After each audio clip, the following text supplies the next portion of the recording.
உள்காயத்துக்கான மருந்து தயாரிக்கும் முறையும் பார்க்க போகிறோம். உள்காயம் எப்படி வருது? விபத்து, போகிற இடத்துல விழுந்துடுறாங்க, மேலேருந்து விழுந்துருவாங்க, தெரியாமல் அடிபட்டு உள்ளே ஏற்பட்டிருக்கோம், அவங்களுக்கு தெரியவே தெரியாது. நாள்பட அது ரொம்ப வேதனையாகி அவங்கள குணமாக்கவே முடியாது. விழுந்தாச்சா ஏதோ எங்கேயோ அடிபட்டிருக்கு அப்படின்னா இந்த மருந்தை வந்து கண்டிப்பாக செய்யுங்க. இதில் முக்கியமாக கத்தரிக்காய், வில்வ இலை, திப்பிலி, நல்லெண்ணெய், இதெல்லாம் கூட்டு கலவையாக சேர்ந்து இப்போ நம்ம மருந்தாக தயாரிக்க போகிறோம். அடிபட்ட காயம் வந்து உள்காயத்தை வந்து ஊமக்காயம் அப்படின்னு சொல்லுவாங்க. அடிபட்டுட்டு ரத்தம் வந்துருச்சுனாக்கா அந்த புண்ணை சீக்கிரம் ஆற்றிடலாம். ஆனால் அடிபட்டுட்டு உள்காயமாக ஊமக்காயமாக இருந்துச்சுனாக்கா அதை வலிக்குதுன்னு சொல்லிட்டு சாதாரணமாக நினச்சி நம்ம விட்டுறக்கூடாது. விட்டுட்டீங்கன்னாக்கா பின்னாடி வந்து அது கலலை கட்டியாக மாறுறதுக்கு வாய்ப்புகள் இருக்குது. அது வந்து உப்பிசமாக இருந்துக்கிட்டு வலி கொடுத்துக்கிட்டே இருக்கும், ரொம்ப வேதனைகளை கொடுக்கும்.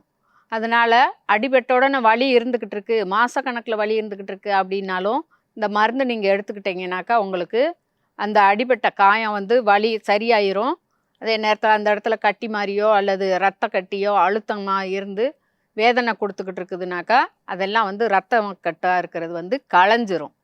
அதுக்கான மருந்து தயாரிக்கும் முறையை பற்றி பார்க்கலாம்.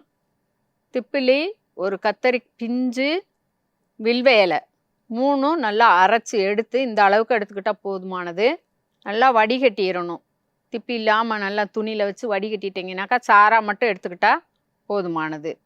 இப்போ இது கூட சாரை விட கூட நல்லெண்ணெய் நிறையா இருக்கணும். ஒரு 20 மில்லி சாறு மருந்துனாக்கா ஒரு 30 மில்லியாவது எண்ணெய் இந்த சாரோடு கலந்து ரெண்டும் சேர்ந்து ஒரு 50 மில்லி இருக்கிற மாதிரி நீங்கள் வெறும் வயிற்றுல குடிச்சிட்டிங்கனாக்கா உங்களுக்கு அந்த அடிபட்ட வலி குத்தல் எடுக்கிற மாதிரி இருக்கிறது, ரத்த கட்டாக இருந்துக்கிட்டு அப்படியே எரிச்சல் கொடுத்துக்கிட்டு இருக்கும், வீங்கி போயிருக்கும், கலலை கட்டி மாதிரி இருக்கும். இது ஒரு 3 நாள் காலையில் நீங்கள் குடிச்சிட்டிங்கனாக்கா 1 மணி நேரம் கழித்து சாப்பாடு சாப்பிட்டுக்கங்க. மாமிச உணவுகள், புளித்த உணவுகள் வந்து சாப்பிட்றத தவிர்த்துட்டு சாப்பிட்டிங்கனாக்கா அந்த உள்காயம் அடிபட்ட வலி சரியாயிரும். உள்காயம் எங்கள் பக்கம் எப்படி ஏற்படும்னா, மலை ஏறும்போது கால் தவறி மேலேருந்து உருண்டுருவாங்க. அவங்களுக்கு இது வீட்டில் வந்ததும் கொடுப்பாங்க. அந்த அளவுக்கு எவ்வளவு காயமாக இருந்தாலும் சரியாகும். இதில் முக்கியமாக கத்தரிக்காய், வில்வ இலை, திப்பிலி, நல்லெண்ணெய் இதெல்லாம் கூட்டு கலவையாக சேர்ந்து மருந்து தயாரிச்சிருக்கு. இது 3 நாளைக்கு குடித்தா போதும், எவ்வளவு உள்காயமாக இருந்தாலும் சரியாயிரும். உள்காயத்துக்கு இது ஒரு சிறந்த மருந்து. இந்த மருந்தை பயன்படுத்தி பயன்பெற வேண்டும் என்று கேட்டுக்கொள்கிறேன்.